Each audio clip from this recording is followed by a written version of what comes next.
The history of the diesel engine in cars is relatively short in automotive terms. Okay, I know we've been fitting diesel engines to vehicles like these for many, many years, and Mercedes have a long and illustrious history of fitting diesel engines to passenger cars. But the small passenger diesel really only started back in 1976, when Volkswagen first fitted a diesel engine to the Golf.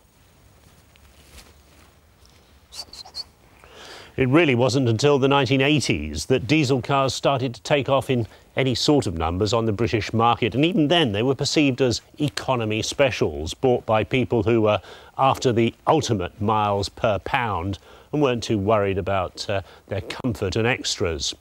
And despite the pricing policy in this country, where diesel fuel is ludicrously more expensive than petrol, diesels still represent a significant economy advantage over petrol.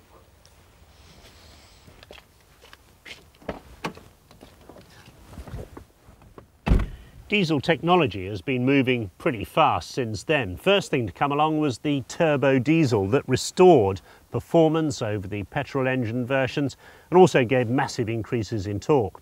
And then last year came common rail diesel technology, started by Peugeot, Citroën and Isuzu, and been trumpeted by them ever since.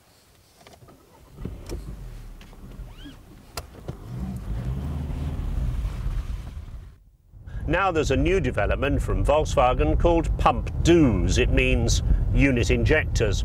Only a small increase in power, it's true, up to 115 brake horsepower from the 110 brake horsepower of the old unit. And the new unit replaces all Volkswagen diesels right across the range.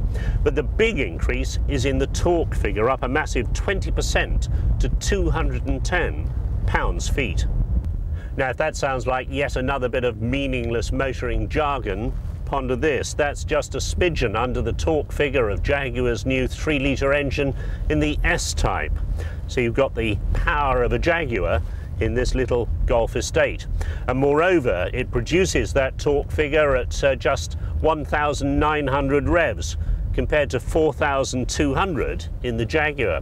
What does that mean to you as the driver? Well, it means you've got instant, effortless power. You don't have to be rowing this thing along all the time. Despite the 6-speed gearbox, you can just cruise in any gear, put your foot down, and there's the response.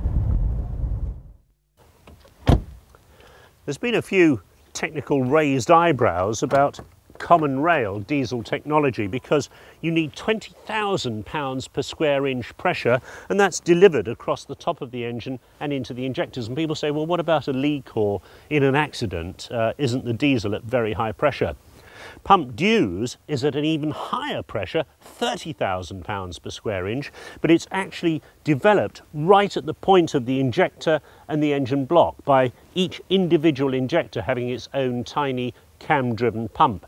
So that means the diesel supply to the top of the engine is at normal diesel operating pressures. No problems there.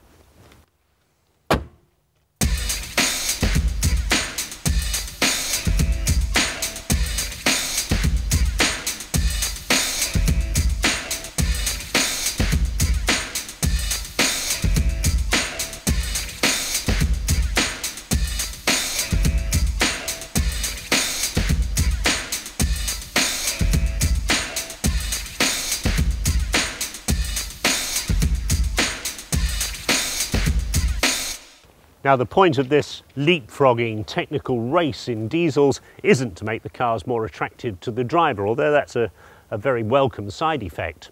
No, the real point is to make the diesel engine more emission friendly, in particular to reduce the particulates that in the past have been controversially linked to health issues. Now, this new pump doos engine meets all the proposed European legislation on diesels, and it becomes even more economical. This technology is going to be used in what they call the 3-litre Lupo. Now, that's not a Lupo with a 3-litre engine. It's a Lupo that will consume 3 litres of fuel for every 100 kilometres covered. That's 95 miles to the gallon. That's what I call economy.